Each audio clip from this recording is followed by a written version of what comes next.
you with me? Yes! Ingay ko na naman. Ingay ka ba? Namiss niyo ko? Girl, magti-tiktok kasi ako. Kasi alam niyo ba bakit? May ilaw na kami. And hindi na siya mainit. Mahangin na siya. Kaya magti-tiktok ako. Bakit? Anyways. Yes, may ilaw na kami after decade. No, mali. I mean, ang tagal namin walang ilaw. Alam niyo ba yun? Kaya ngayon parang hindi ko alam kung sunod-sunod gawin upload sa YouTube. Bakit? Kasi naka-50 subscriber na ako. Yes! Oh my gosh. Okay. Sorry kung medyo OA. Pero talagang as in ilang months. Actually, last year before ko ma-achieve ng 50 subscribers. Alam niyo kung bakit gusto ko ma-achieve ng 50 subscribers? It's because sabi sa YouTube, pag nagkaroon ka ng 50 subscribers, pwede kang mag-live sa YouTube. Sa TikTok kasi, meron ako din account na meron ako siguro hundreds of followers. Like 900 ata, di ko sure. Kasi alam mo kung bakit ako nagkaroon ng 900 followers. Dati kasi sis, ang ginagawa ko, nagpa-follow ko ng sino-sino sa sa for, ano ba yung suggestion? Kaya meron. Tapos, pag pina-follow back nila ako, nagka-unfollow ako. Kaya ako nagkaroon ng 900 followers sa TikTok. So doon, pwede ako mag-live doon. Pero, ayoko mag-live doon kasi, ewan ko, naka-Android ako tapos yung mga insecure ata ako. Sorry, I'm not fully like recovered. Yeah, I'm not, basta hindi ko mag-live dun sa main account ko. So, hindi man dito sa YouTube na to, saan? Actually, nag-download ako ng ibang platform na pinaka mag-live, pero wala, gusto ko talaga sa YouTube. So, hindi ko magkaroon ng 50 subscribers.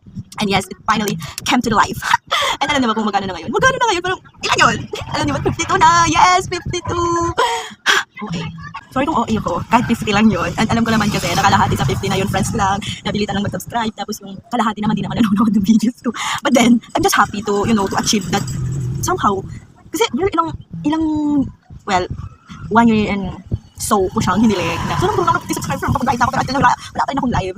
Alam niyo kasi, I feel bad sa pagiging OA ko. Kasi alam mo, nung nakita ko, meron ako nag-post, regularly naman ako nag-post sa TikTok, which is, wait lang, regularly naman ako kasi nag-post sa TikTok. So when I saw the 50 subscribers sa account ko, sa channel ko, when I view it, parang like, alam mo yun, parang masaya ko, gano'n. So, nung nag-post ako, pinaka-caption ko yun, sabi ko, happy 50 subscribers on YouTube, gano'n. Tapos may nag-comment pa, like, hindi ko siya kilala kung sino siya, pero nag-comment siya, sabi niya, 50, akala ko naiwan yung kay 50 lang pala talaga.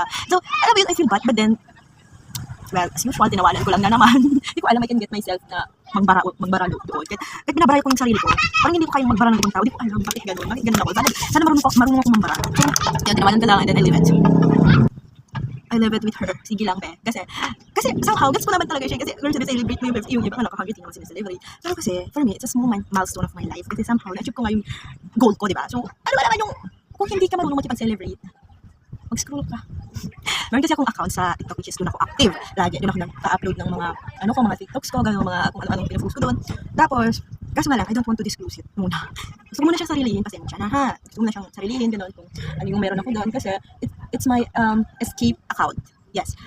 Kasi parang takas ko yun sa mundo. Kasi alam mo, doon, parang sobrang galing ko, hindi ko alam mo yun, parang giving ako doon. Tapos gusto ko siyang i-separate sa real na buhay ko. So, kaya ayoko muna siyang i-disclose. Hindi ko alam siya pwede i-disclose. But then, today, hindi ko pa siya kayang i-disclose. Even sa friends ko, gano'n.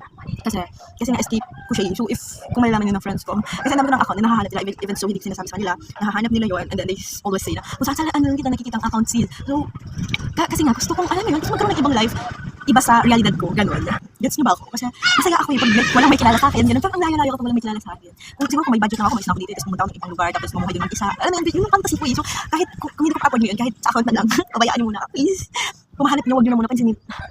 Kasi, ano na naman yung dama yan. I mean, wala naman, pero ayun, ayaw mo na siyang i-disclose. Huwag na ba magkwento? Gets niyo pa ba? Doon ako nag-post sa account na yun na may caption na happy 50 subscribers on YouTube, this comment. Doon, pero huwag niyo nang hanapin kasi, huwag niyo hanapin. I mean, wala naman sigurong talagang inilolocate yung life ko dito, no? Feeling lang ako. Feeling. Anyways, kaya ako mag-makeup kasi na-miss ko mag-makeup. Alam niyo ba yun? Like, sobrang miss ko mag-makeup. Kasi may nakita akong throwback TikTok ko. Doon mismo sa ano yun. Naka-makeup ko doon, nakapulot. Gusto ko magpulot pero kasi ang buhok ko. Sabi nga magpapulot tag. Basa yung buhok ko. Slight update sa buhay ko ngayon. Alam niyo ba, na-addict ako lately manood ng mga old. Well, noon pa man, addict na talaga ako manood ng mga old dramas. And alam niyo ngayon, super invested ako sa drama before. Na alam niyo yung Tabing Ilog? Di ko alam kung may alam nun eh. Pero kasi, na-discover ko lang siya when I get nung parang, di ko alam, matagal pa naman nakilala si Patrick Garcia. Pero nagkaroon ako may napanood akong MMK segment niya na, hindi ko naman pala tawag niya sa mga short online. Pero may napanood na MMK episode niya, sila ni Kay Abad. So dahil addicted ako doon sa MMK, di ko alam kung nabanggit ko sa inyo, dahil addicted ako doon sa kanilang dalawa, naghanap ako ng ibang movie nila kasi alam ko, ang akala ko nakapag naging love team sila before. Kasi love team sila doon eh, parang mag-asawa sila, arranged marriage, alam ko. But then, dahil invested nga ako sa kanila, so naghanap ako and I found this Tabing Ilog. Parang nakita ko siya sa TikTok. And then, girl, ano saan na ako? Nasa 50th episode na! Yes! And meron akong natitirang 150 because sabi nila 200 plus episode daw yung Tabing Ilog. And nasa 50th pa lang ako, girl. Hindi ko alam din kung i-upload sa YouTube ang kabuuan noon. Pero Kasi parang, nabanggit ko ata sa inyo, yung parang hanggang 30 lang ako kasi hindi in-upload yung I1. Ngayon, in-upload ni Jeff ni Tire. Hindi ko nabanggit ko yun sa inyo. Pero, ayun, super invested ko doon. And yun yung pinapanood ko now, or lately. And alam nyo ba, pasok pa na ulit. Yes. Hindi ko alam kung may mga new classmates kami. Until now, hindi ko na-upload kung saan section kami. Kaya medyo kabado ang girly kasi hindi ko alam kung anong section pa. So, pero hindi naman talaga namin alam pa lahat. Kasi wala pa naman silang update sa sections. Hindi ko alam na ayos na nila yun. And also, meron akong get with me nung enrollment ko. Pero alam mo, binura ko. Kasi naiinis ako eh. Kasi alam mo, ang init ng get with me. Pawis na ako, B. Kaya, hindi na ilang i-upload. Bahala si Batman. Anyways, ang kapal ng kilay ko na naman. Until now, hindi pa rin ako marunong magkilay. Ay, how about me? Alam mo kasi nung reunion, yung pinsan ko, be, first time siya makita after a long time not to seeing her. Marunong siyang magkilay. Ano? Paano ako? Paano yung buhay ko? I mean, i-adjust ko na lang yan, ipa-finalize ko na lang ito kasi medyo napahaba yung catch up natin today. Pero abangan nyo siguro mag-get video ako bukas kasi marami pa talaga akong hindi nachichika. Kaya yun lang, magpapaalam na ayusin ko lang, wait lang. Dahil may makeup! Yes! Girl, I just like my eyes. Feeling ko pantay yung eyeliner ko. Opo, napapansin ko pag hindi pantay yung mga eyeliner ko. Hindi ko na lang siya napansin kasi parang hindi naman siya kita sa camera. Pero kung may nakapansin man, pansin ko rin. Yes. Balik na naman siya. Anyways, yeah, this is the final look. I just like the eye part. And that's what I miss, ang eyeliner. Kasi naka-eyeliner ako doon sa video. And yeah, that's it guys. Bye-bye!